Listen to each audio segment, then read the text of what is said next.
नमस्ते प्रणाम। हम आप लोग के बीच छठ व्रत के गीत लेके आइल बानी। अच्छा लगी तो लाइक और कमेंट और शेयर जरूर करब और कमेंट में जरूर बताइब कि हमार छठ व्रत के गीत आप लोग के कैसन लागल। चढ़ी गईले कार्तिक महीनावा, नगर में होई गईले शोर, नगर में होई गईले शोर।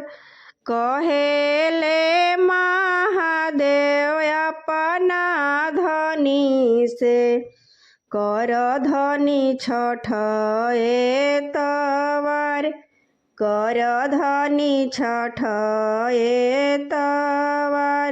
कहेलन कवन बाबू अपना अम्मा से, कर अम्मा छठ एतवार, कर अम्मा छठ एतवार।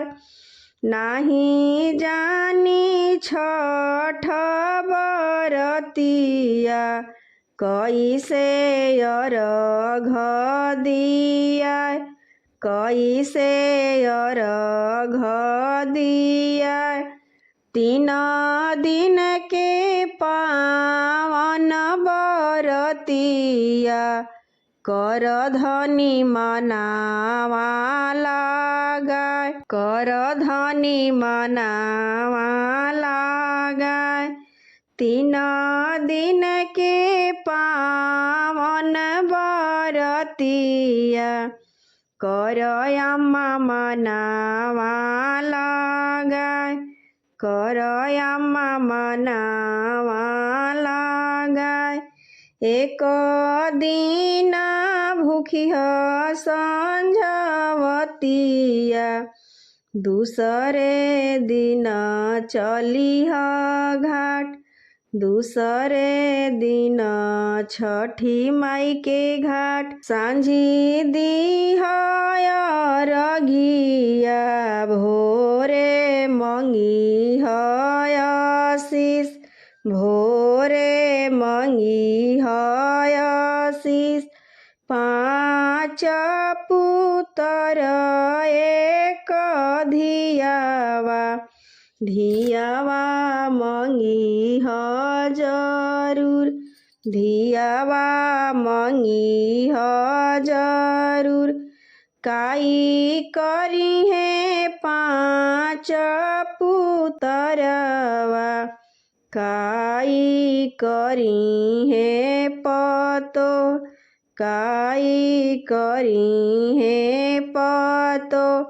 काई करिहे एक ही धियावा, काई करिहे दामाद, काई करिहे दामाद। सभावा के शोभा 5 पुतरवा, बहुआ रसोइया के सिंगार, बहुआ रसोइया के सिंगार। घरावा के बेटी होली लक्ष्मी, दमदादुर के सिंगार, दमदादुर के सिंगार। चढ़ी गईले कार्तिक महीनावा, नगर में होई गईले शोर, नगर में होई गईले शोर।